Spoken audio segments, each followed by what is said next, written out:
In this video, we will discuss best practices for ladder use and give you tips to keep you safe on every job. Having the right ladder for the job is the safest way to complete any task. So how do you ensure you are choosing the right ladder? It's important to understand the differences between ladders, including their function, ratings, and materials. First, you should select the style that best fits your job. There are 5 basic categories of ladders: step, extension, multi-use, podium, or job made. A step ladder is a portable, self-supporting A-frame ladder. An extension ladder is also referred to as a portable ladder, but they usually have 2 sections that operate in brackets, allowing for adjustable lengths. Multi-use ladders have the capability to be set up in a variety of configurations. Podium ladders are self-supporting A-frame ladders that provide a large, standing surface, allowing workers to face any direction without needing to reposition the ladder. And the last category is job-made ladders, constructed on-site, usually out of wood to fit very specific needs. To decide which type best fits your task, you need to determine the following. For what jobs will you need the ladder? Will the ladder be used inside or outside? What heights will you need to reach?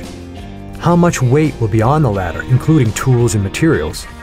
And is there a possibility of working near electricity or power lines? A ladder duty rating determines the load capacity or maximum weight the ladder can safely support.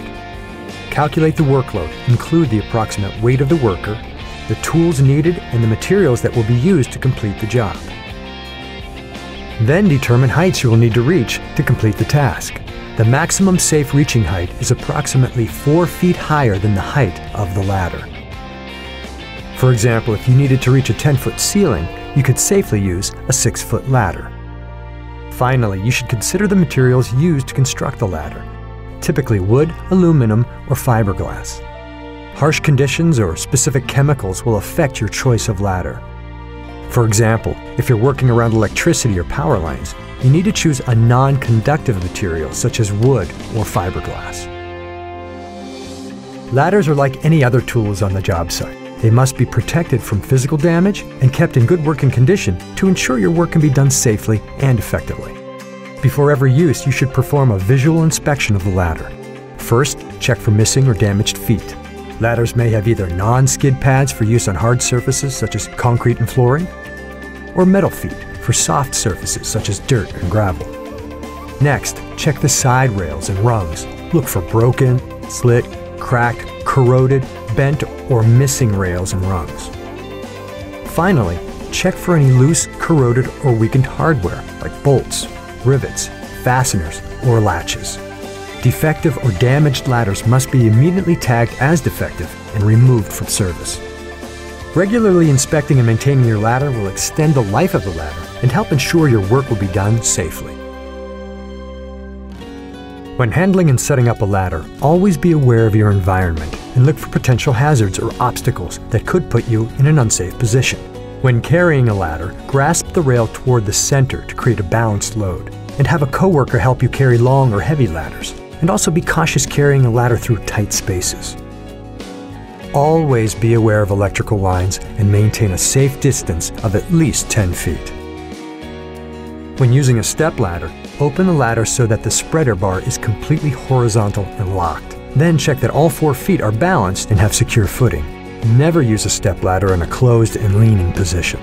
To properly set up an extension ladder, you should place the ladder at a 4-to-1 angle against its point of contact. Then you'll need to secure it at the bottom or the top to prevent any sideways movement. Ensure that both feet are balanced and have secure footing. You should use a ladder leveler when working on uneven surfaces. If you're on a hard surface, you should use the non-skid or rubber feet. But on a soft surface like dirt or gravel, you need to use the metal feet and dig them into the ground to secure the ladder.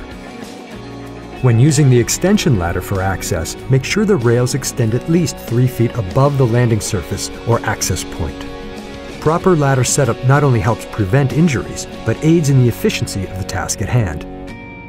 Falls from ladders are one of the leading causes of fatalities and injuries on construction work sites. Here are a few reminders and tips to keep you working safely.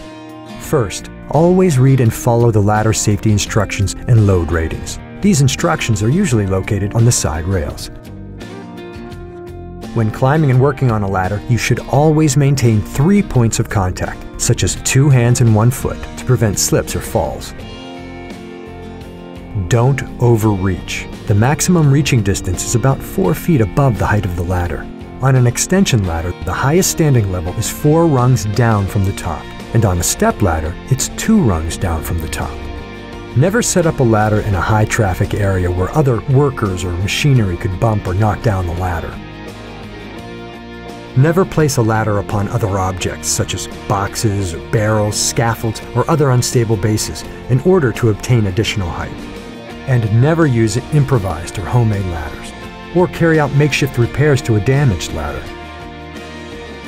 Proper setup, use, and maintenance of your ladders will ensure a safe workplace and prevent serious injuries.